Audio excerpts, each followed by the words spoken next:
निगम सागर प्रस्तुत करता है मैं सागर हूँ।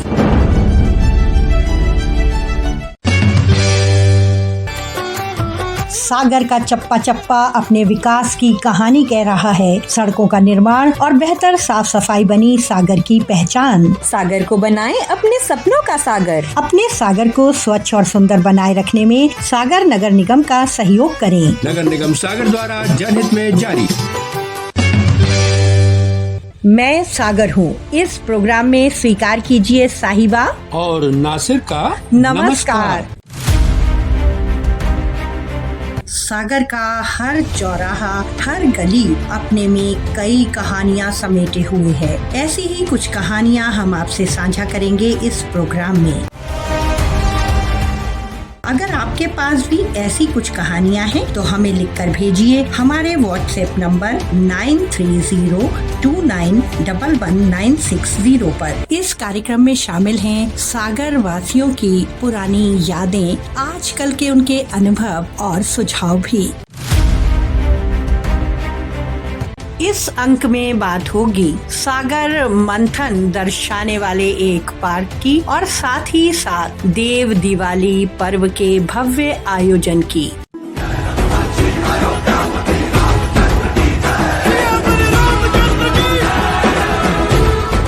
इस अंक में शामिल हैं दो महत्वपूर्ण बिंदु। पहली बात होगी समुद्र मंथन को दर्शाता हुआ एक पार्क, जी हाँ, आपके नगर सागर में आ गया है। तो वो क्या है ये बात करेंगे। और साथ ही नगर वासियों ने देखा देव दिवाली की धूम हमारे नगर में। दोनों मुद्दों को लेकर हम पहुँचे नगर निगम कमिश्नर महोदय के पास। आइए जानते हैं उनके विचार। सबसे पहले तो आपका बहुत बहुत स्वागत है, आभार है कि इस कार्यक्रम को बहुत ही अच्छे तरीके से आप लोग जो है संकलन कर रहे हैं। सागर नगर निगम की जो चीजें हैं उनको आप लोग रेडियो के माध्यम से वायरल कर रहे हैं, तो उसके लिए आपका सबसे पहले बहुत बहुत आभार है। शुक्रिया। अब आपके दोनों विषयों पर आते हैं। पहला विषय है समुद्र मंथन। तो समुद्र मंथन का जो विचार कुंभ के समय आया था, कुंभ जो है स्टार्ट हुआ था इलाहाबाद में, साथ ही साथ उस समय हमारा रोड का काम चल रहा था और वहाँ पर आप अगर देख पाएंगे तो गर्ल्स कॉलेज है, पीछे MLB स्कूल्स है, जैन स्कूल्स है, इसके बाद एक्सीलेंस स्कूल भी है और सागर शहर का बेस्ट रोड है। तो वो सिंगल रोड हुआ करता था। तो जब वो उसमें एक बड़ा एरिया पार्क ने जो है घेर रखा था जो अनुपयोगी था, तो उसको जब हमने सड़क चौड़ीकरण के साथ साथ ये भी बात को हमको मेंटेन रखना था कि उस पार्क की गर्मा जो है और ज़्यादा बढ़े और ज़्यादा वो अच्छे स्वरूप में उभर कर सामने आए। तो इसी कारण से चूंकि सामने बस स्टैंड भी है और उस समय कुंभ का विषय भी था और साथ साथ हमारे लिए वो एक ब्लैक स्पॉट भी बन रहा था।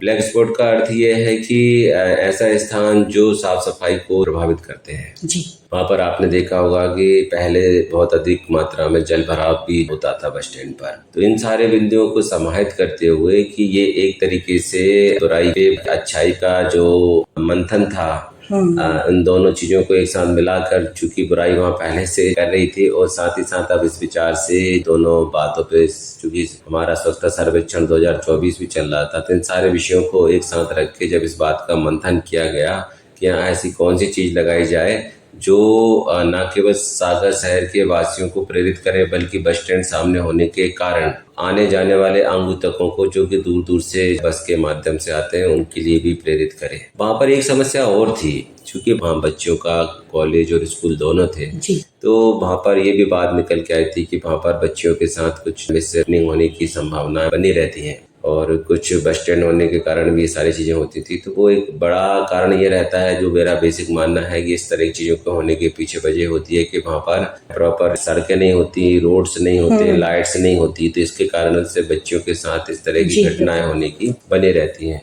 इन्हीं सभी बातों के मंथन के बाद सागर में समुद्र मंथन की अवधारणा को फलीभूत किया गया और एक आज एक उत्कृष्ट रूप में वो आपके सामने। बहुत खूब, कितने अच्छे ढंग से आपने बताया है कि क्या उद्देश्य रहा और प्रेरणा तो निश्चित मिल रही है, हमने स्वयं भी देखा। जैसे ही देखते हैं तो समुद्र मंथन का ख्याल आ ही जाता है उसको देखते ही। अब हम आते हैं एक भव्य आयोजन की ओर, जो है देव दिवाली की बात। तो ये कैसे आया और इतने बड़े स्तर पर, मेरे ख्याल से पहली बार सागर में ऐसा आयोजन है। जी, ये भी विषय ऐसे ही जुड़ा हुआ है कि देखिए, जितनी भी सिटी जो आज की डेट में हमारी अच्छे स्वरूप में खड़ी हुई है, वहाँ पर उनका एक धार्मिक जो ऑरा है वो निश्चित रूप से उसको एक बड़ा एक विशेष आयाम देता है। चाहे काशी हो, चाहे बनारस हो, चाहे हरिद्वार हो, चाहे इलाहाबाद हो, चाहे हमारे उज्जैन हो, चाहे हमारे इंदौर हो, या जो भी बड़े शहर अपना आकार ले रहे हैं, या ग्वालियर है अपनी अलग तरह की ऐतिहासिकता के लिए जाना जाता है। तो ये जितने भी शहर है, जबलपुर को हम संस्कार धानी बोलते हैं जी। ये जितने भी शहर हैं, इनका जो भी निर्माण हुआ है वो कहीं ना कहीं इसमें धार्मिकता का एक अपना विशेष भाव रहता है। जी।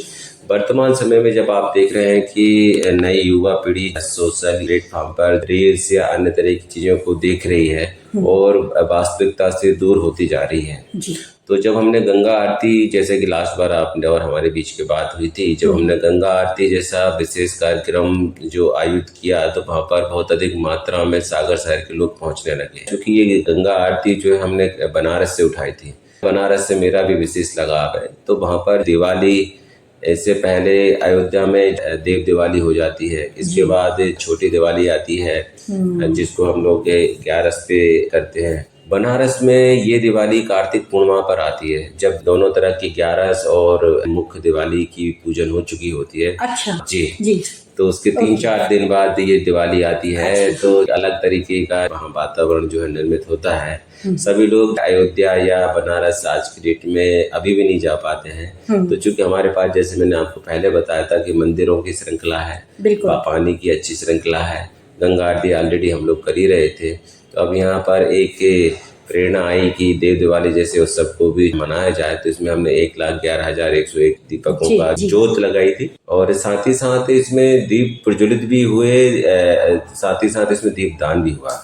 दीपदान हुआ कि जो पर्यावरण संरक्षण के लिए और जितना भी हमारी जलीय जंतु हैं उनके बेहतरी के लिए आटे के जो दिए बनाए गए, जिससे कि उनके लिए फूड मिल सके। ये हमारे कल्चर में एक बहुत पुराना हिस्सा है, जिससे कि वो जल संरक्षण को देखा जा सके। साथ ही साथ इसमें राजस्थान के सुप्रसिद्ध सितार वादक आए हुए थे, और गंगा आरती तो थी और भीड़ तो आपने देखी। जी हाँ, हमने स्वयं देखा और बहुत ही भव्य आयोजन ऐसा रहा। और हम ये चाहते हैं कि सागर की जनता भी इसमें बड़ी बढ़ चढ़ कर भूमिका अदा करती है, तो ऐसे ही और आयोजन भी नगर निगम अगर करता रहेगा। जी, हमारे लिए महत्वपूर्ण है कि इस तरह के कार्यक्रम होते रहे। इससे न केवल हमारी सागर की जनता को जागरूक करने में मदद मिलती है, बल्कि जो काम प्रशासन नहीं कर पाता वो जनता के साथ मिलकर आसानी से किया जा सकता है। बिल्कुल। और नैतिकता जो फैल रही है, हमने देखा कि लोगों में कहते हैं कि जो नैतिक मूल्य बढ़े, वो देखने में आ रहा है,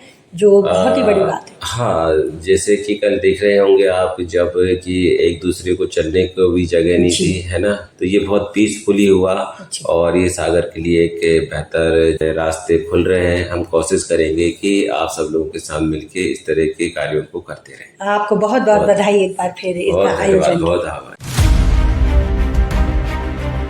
दिन ब दिन सागर और भी सुंदर होता चला जा रहा है। इसकी और भी कहानियों को समेटकर हम जल्द ही आपसे फिर मिलने आएंगे अगले अंक में। तब तक इजाजत दीजिए साहिबा को और नासिर को नमस्कार।